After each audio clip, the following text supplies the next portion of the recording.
Hello दोस्तों, कैसे हैं आप सब। दोस्तों मैं हूं सीए पंकज राउगी और आज की वीडियो में हम डिस्कस करने वाले हैं जो जून 2024 का अभी आपका एफएमबीडीए का पेपर हुआ था, उसके आज एमसीक्यू का सॉल्यूशन हम डिस्कस करने वाले हैं। केवल आज एमसीक्यू का ही सॉल्यूशन डिस्कस करने वाले हैं, साथ में पेपर का छोटा सा एनालिसिस भी करेंगे। फुल फ्लेज जो आंसर है वो मैं आपके लिए लेकर आऊंगा। कुछ ही दिनों में एग्जाम खत्म हो जाने दो, उसके कुछ ही दिनों के बाद एक फुल फ्लेज सॉल्यूशन हम तैयार करेंगे और डिस्कस करेंगे पूरा का पूरा। बट फिलहाल थोड़ा सा बच्चों को जल्दी है कि सर एमसीक्यू के आंसर हमें प्रोवाइड करवा दीजिए, तो आज की वीडियो में मैं एमसीक्यू के आंसर डिस्कस करने वाला हूं। देखो जून 2024 का हमारा ये पेपर हुआ था, 100 नंबर का पेपर, 3 घंटे का पेपर, सबको पता है। जिसमें सेक्शन ए जो हमारा रहता है वो रहता है एमसीक्यू, दो दो नंबर के 15 एमसीक्यू इसमें पूछे जाते हैं। सबसे पहला एनालिसिस तो ये है सर, इसमें थ्योरी प्रैक्टिकल क्या था।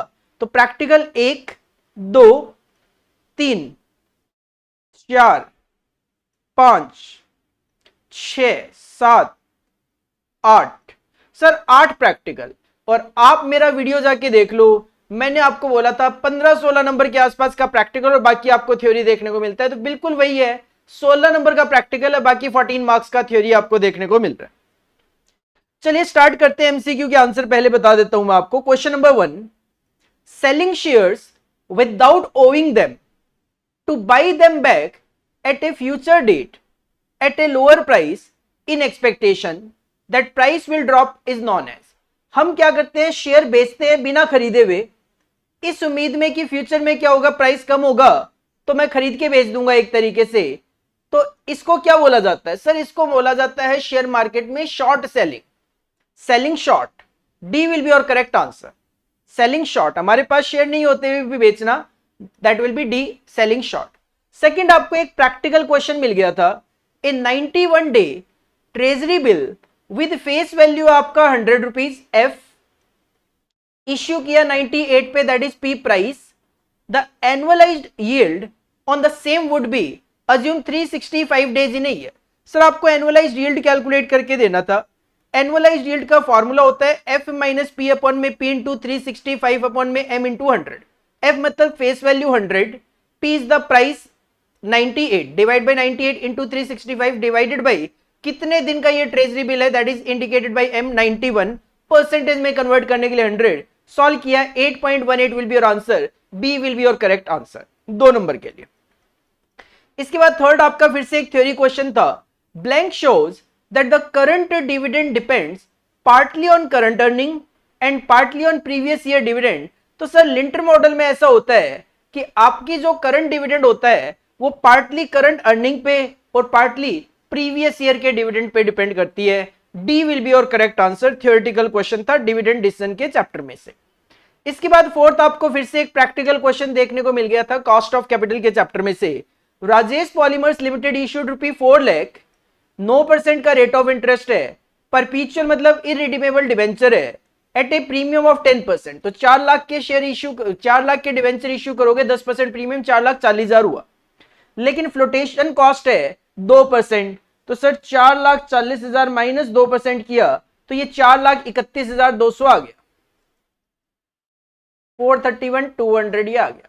टैक्स का रेट 50% अप्लाई करना है। क्वेश्चन की demand is the after tax cost of debt. तो सर केडी का फॉर्मूला होता है interest into 1 minus tax rate upon में net proceed is equal to 4 lakh का 9%, 36,000 रुपए इंटरेस्ट बिना, into 1 minus tax rate 50%, divided by calculation दिखा दी मैंने, कहा फेस वैल्यू 4 लाख है, 10% प्रीमियम तो 4,40,000 माइनस 2% तो 4,31,200। सॉल्व किया, cost of debt after tax will be 4.17%। B will be your correct answer, B will be your correct answer. Fifth theory, the pecking order theory is emerged as an alternative theory to trade-off theory। Sir, A will be your correct answer। Sixth, फिर से practical, how long it will take for ₹1 lakh to double at a compounded rate of interest of 12% per annum approximately। Sir, rule of 72 होता है जो कहता है R is equal to 72 upon में N। तो R है आपका 12%, 72 अपॉन में N कैलकुलेट करोगे तो N will be 6 years। B will be your correct answer। Rule of 72 हमने यहां पे अप्लाई किया है। अगर आप यहां पे रूल ऑफ 69 के लिए जाते तो क्या होता है, 69 डिवाइडेड बाई 12, तो भी ये 5.75 ही आता, तो भी 6 इयर्स ही आपका जो आंसर है वो फाइनल रहेगा, चाहे आप 69 रूल अप्लाई करो चाहे 72 अप्लाई करो। सेवंथ फिर से थ्योरी, तो एक थ्योरी एक प्रैक्टिकल, एक थ्योरी एक प्रैक्टिकल, ऐसे चल रहा था। Which of the following is not an objective of digitisation? आपका करेक्ट आंसर डी था, large physical storage space. Eight फिर से practical, following information has been taken from the balance sheet of MJK limited. 8% debentures payable 15 lakh, 15 lakh के debentures है। 12% preference share 15 lakh, 15 lakh के preference shares है। Ordinary share holder equity 40 lakh, equity share holder 40 lakh है। You have to calculate the capital gearing ratio of the company. Sir as per CMA study material capital gearing ratio का formula होता है share holders equity divide by debenture plus preference share capital. 40 lakh का equity था, debenture 15 lakh, 15 lakh का preference, it will be 4.3, B will be your correct answer, B will be your correct answer. Ninth फिर से एक theory, cluster analysis is the process of assigning a set of data to subset so that observation can be made. तो ये cluster analysis है, किसका part होता है? Sir this is the part of unsupervised learning, unsupervised learning. इसके बाद 10th फिर से practical, systematic risk of the firm is 1.5। Sir systematic risk is nothing, it is beta. 182 day treasury bill currently yield 9%। Sir treasury bill का जो rate of interest होता है वो होता है risk free, RF. Expected yield on the market portfolio of asset is 14%। Market का जो return है वो है 14% का, RM. Determine the cost of equity capital based on given data. Sir CAPM model apply हो जाएगा, K is equal to RF plus beta into RM minus RF. RF है 9%, beta है 1.5, आरएम 14, आरएफ 9। सॉल्व किया 16.5 will be the correct answer. Next 11th फिर से एक theory, which of the following is not a technique of data mining? तो sir data mining की technique में KNN, algorithm, neural network, decision tree तीनों देखने को मिलते हैं। Predictive analysis is not the technique of data mining. 12th practical, NPV capital budgeting में से, the cash outlay for a project is 2%। NPV नहीं, प्रॉफिटेबिलिटी इंडेक्स। कैश आउटले है 2 लाख का, इनिशियल कैश आउटफ्लो पता चल गया। The cash inflows that are expected to be generated 1,20,000 at the end of first year और 1,60,000 at the end of second year। अगर discounting rate 10% का हो तो पीआई क्या होगा? सर पीआई का फॉर्मूला होता है present value of cash inflow divide by initial cash outflow. 1,20,000 into 10% के पहले साल के फैक्टर 0.909 प्लस 1,60,000 सेकेंड ईयर का factor 0.826 divided by initial cash outflow 2 lakh, it will be 1.21। C will be your correct answer. इसके बाद साथ के साथ 13th जो है वो भी एक प्रैक्टिकल दे दिया, जिसकी वजह से एक क्वेश्चन आपको एक्स्ट्रा प्रैक्टिकल देखने को मिल गया, मतलब 8 प्रैक्टिकल और 7 थ्योरी देखने को मिल गया। क्वेश्चन था रेशियो एनालिसिस में से, एवरेज कलेक्शन पीरियड है 3 महीने का, कैश सेल्स है 3 लाख की और एवरेज रिसीवेबल है 4 लाख के। टोटल सेल्स बताओ कितनी होगी? तो पहले तो आप एवरेज कलेक्शन पीरियड का फॉर्मूला अप्लाई कर लो, एवरेज रिसीवेबल अपॉन में क्रेडिट सेल्स इनटू 12। डेटा रखा है एवरेज कलेक्शन पीरियड 3 महीने का है, एवरेज रिसीवेबल 4 लाख है, divide by credit sales into 12। Solve किया तो क्रेडिट सेल आई 16 लाख। अपने को टोटल सेल्स बतानी है, 3 लाख रुपए कैश सेल्स है तो 16 प्लस 3 19 लाख रुपए टोटल सेल्स होगी। B will be the correct answer, B will be the correct answer. 14th आपको एक थ्योरी मिल गया फिर से simple, under ABC analysis method of stock control. A category का मतलब क्या होता है? सर क्वांटिटी कम होती है बट वैल्यू बहुत ज्यादा होती है, ए का आंसर होगा ए। और लास्ट 15th भी फिर से एक प्रैक्टिकल आ गया, जिसकी वजह से 8 प्रैक्टिकल और 7 थ्योरी आपको देखने को मिले, 16 नंबर का प्रैक्टिकल और 14 नंबर का थ्योरी।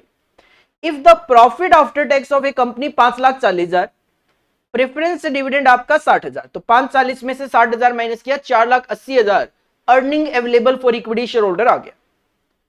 अगर dividend payable to 1,60,000 equity share पे 2 रुपए पर शेयर का डिविडेंड दोगे तो 3,20,000 का डिविडेंड देना है। Then equity dividend coverage ratio क्या होगा? तो सर सिंपल सी बात है, फॉर्मूला होता है earning for equity share holder divide by equity dividend. 540 minus 60,000, 4,80,000 earning है और डिविडेंड देना है 320 का, तो earning equity dividend coverage ratio 1.5 times. A will be the correct answer. तो इस तरीके से ये 15 एमसीक्यू आपको एफएमबीडीए में पूछे गए, मैं कहूंगा इजी था, एज सच कोई ज्यादा ट्रिकी वाली बात नहीं थी। अब थोड़ा सा मैं बीडीए और एफएमए से एनालिसिस बता दूं, क्योंकि मैंने आपको ऑलरेडी बताया था कि 6 नंबर का आपको इसके अंदर बीडीए के एमसीक्यू देखने को मिल जाते हैं 3, तो सर पहला, दूसरा, तीसरा, चौथा, पांचवा, सिक्स्थ, सेवंथ जो एमसीक्यू था वो बीडीएमए से था एक। सर नाइन्थ जो था वो बीडीएमए से था दो। 11th जो था वो बीडीएमए से था तीन। बस सर, क्योंकि सिंपल सी बात यह है कि अगर आपका 30 मार्क्स का है एमसीक्यू और 20% is the part of BDA, तो सर 30 का 20% 6 नंबर, मतलब 3 एमसीक्यू आपके बीडीए से आने थे, वो 3 बीडीए में से आए हैं। बाकी भी देखो, पेपर का पूरा सॉल्यूशन अभी मैं नहीं करवा रहा, बाद में कराऊंगा, बट एक छोटा सा एनालिसिस मैंने आपको बताया था कि हमारे एग्जाम में एफएम का पोर्शन इतना आता है कि आपको बीडीए सेक्शन बी में अटेम्प्ट करने की जरूरत ही नहीं पड़ेगी। क्वेश्चन का 5 क्वेश्चन अटेम्प्ट कर देना 7 में से। सर सिंपल सी बात है, ये जो सेकंड क्वेश्चन है, ये है तो आपका पहला पार्ट जो है वो आपको देखने को मिल जाता है एफएम में से, और जो दूसरा पार्ट आपको देखने को मिल जाता है बीडीए में से। बट मेरे को क्यों अटेम्प्ट करना है ये बताओ। मैं प्रैक्टिकल बेस जाऊंगा और मैं क्वेश्चन नंबर 3 अटेम्प्ट करूंगा, जिसमें मुझे 7 नंबर का रेशियो और 7 नंबर का मुझे कैश फ्लो देखने को मिल जाएगा। देखो एक छोटा सा एनालिसिस मैं बता रहा हूं, एक जो मैंने बताया था, दिस वाज द एनालिसिस जो मैंने एग्जाम से पहले आपको बताया था, 1 डे बिफोर एग्जाम में। 30 नंबर का एमसीक्यू जिसमें 24 मार्क्स का एफएम और 6 नंबर का बीडीए। सर बिल्कुल ठीक है। इसके बाद मैंने आपको कहा था टूल्स फॉर फाइनेंशियल एनालिसिस में आपको एक रेशियो, देखो स्पेसिफिकली टिक मार्क है, एक रेशियो और एक कैश फ्लो स्टेटमेंट, इसमें से आपको क्वेश्चन मिल ही जाएगा। तो आपको यहां पे सबसे पहले ही 7-7 नंबर के 2 क्वेश्चन इसमें से देखने को मिल गए थे। इसके बाद जो नेक्स्ट क्वेश्चन था, दैट वाज क्वेश्चन नंबर 4। इसमें आपको कंपैरेटिव इनकम स्टेटमेंट बोला था, तो sir common size financial statement की बजाय कंपैरेटिव इनकम स्टेटमेंट पूछ लिया, लेकिन इसी पार्ट में से आपको 7 नंबर का एक क्वेश्चन और मिल गया। इसके बाद जो नेक्स्ट क्वेश्चन आपसे पूछा गया था, दैट इज 4B। सर ये 4B जो क्वेश्चन था, दैट इज आपको weighted average cost of capital calculate करना था। मैंने आपको बोला था नेक्स्ट मूव ऑन कर जाना, source of finance and cost of capital 7 number के लिए WACC की कैलकुलेशन आपको आनी चाहिए। सर एग्जैक्ट आपको 7 नंबर का यहाँ पे WACC का क्वेश्चन देखने को मिला।